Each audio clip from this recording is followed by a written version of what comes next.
Good evening. This is CTV News for Tuesday, November 3rd. I'm Byron Scott. And I'm Gina Barty. Glad you could join us tonight. Well, municipal elections across the region are taking place today. Patricia Villone begins our team coverage from College Park. Now, directly across City Hall, supporters are waving banners for their candidates. Now, for the first time here in College Park, whoever is elected mayor will make history. Councilwoman Denise Mitchell would be the city's first black mayor, and Councilman Patrick Woyan would be the first gay man to hold the job. We asked voters what some of their major concerns are as they head to the polls. For me, the basic election issue here is the one who can give us the basic social services, and also those who can provide employment and or help for the poor, like me. I think the issue is just it being congested with a lot of the building along, Baltimore Route 1, and I like to see, some improvement. The expense of government is just out of hand in College Park. Huge amounts of money. I'm a homeowner, and we ought to be more cost effective. That's the main thing. Paying way too much money, and there's not enough attention to it. About 13 miles away, Laurel voters also headed to the polls to decide 2 contested council seats. Well, I know the mayor will be doing a great job, so I'd like to, see him get re-elected. And Councilwoman Nicholson and Rick Edward, they've been a superb job, so I'd like to, see them get re-elected. So I'm here to support them. Valerie has been very good to, especially feeding the homeless, and she's a chaplain in the hospital, Laurel Hospital. And this is Valerie who? Valerie Nicholas, yes. For a council person? For a council person, yeah. And so that issue is important to you, that you want to re-elect her? Of course, it's very, very, very important to take care of the homeless. Patricia Villone, CTV News. And Greenbelt residents also going to the polls today. 5 voting sites are open, including the community center on Crescent Road. 11 candidates vying for 7 city council seats. Current member Judith Davis is running for re-election. She was out talking to voters this morning. CTV News caught up with one man who's been voting in the city for 4 decades.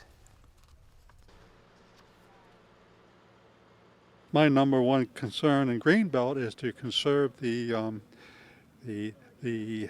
habitat. Getting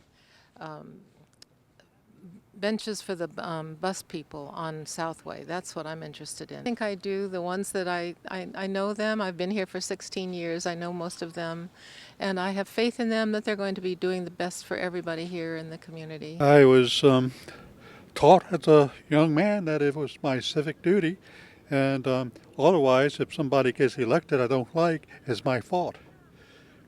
So, and if somebody I don't like get elected and I vote, it's the other people's fault. Absentee ballots must be submitted by 6 tonight. Polls close at 8 o'clock. Meantime, Prince George's biggest city is also holding elections today. We continue our team coverage with CTV's Sonia Shrivastava, who is covering races in Bowie. That's right. Hi, guys. So a lot of stuff going on today, especially all around Prince George's County. And I should tell you that every race in Bowie is contested this year, and that has not happened since 2007.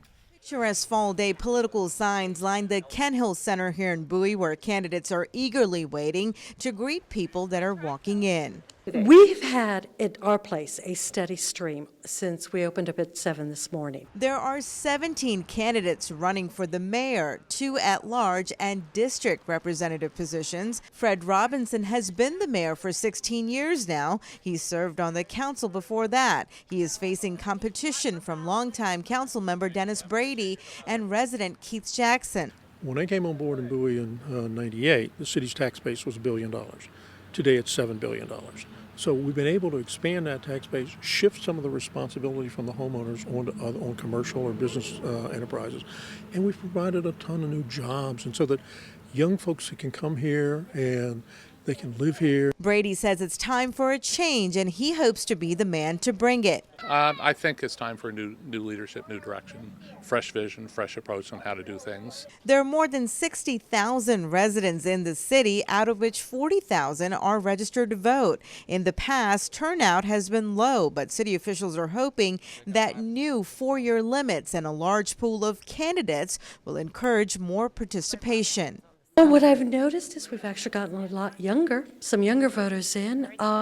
There's been some confusion because after the last election, the city reassigned people to a different voting precinct. They thought they used to vote here, they're now voting in another location. So we've had some confusion that way. We had a chance to speak with some of the voters today about issues that are important to them. I don't know what's happened, but it just seemed like it's not like it used to be. It really isn't. I mean, there's more crowded. The houses need repairs. People are moving out. The original people start to die off and stuff, or move, and then you get new transients come in, and that's not a bad thing. But it just sometimes it's not always, they can't afford to fix things, and they can't afford, so things start to go downhill. If you drive around Bowie, you'll see what I mean. We have a great city in that the leaves are picked up, great service on all of the trash collection. We have a great mayor. I love him. In District 1, you have Jen Marie Dewberry, Michael S. Steve, and Monica Bess James running. Diane Polangin, Kelly Rowe are running in District 2. And in District 3, we have Courtney Glass, Babatunde Elegbayo, and James Hesberger. No incumbent is running in that district. And in District 4, the candidates are Craig Muckle and Isaac Trouth. James Marcos, Henry Gardner, and Dufour Wolfrey are running for the at-large position. And just a reminder, polls will close at 8 p.m. tonight, and if you are in line at 8, you will be able to vote. So don't worry. As long as you just get there by 8. And in line. What are the chances the mayor may not win? Well, I got to say one thing is that both of these men are really, really well known. Dennis Brady has been on that council even before Mr. Robinson. Wow. So both of these faces are people, that people know. So it's just a matter of the numbers tonight, how many people get out and vote. And it was a beautiful day, so they are certainly expecting a good turnout. Terrific. Okay. Thanks, All right, Sonia. thank you very much.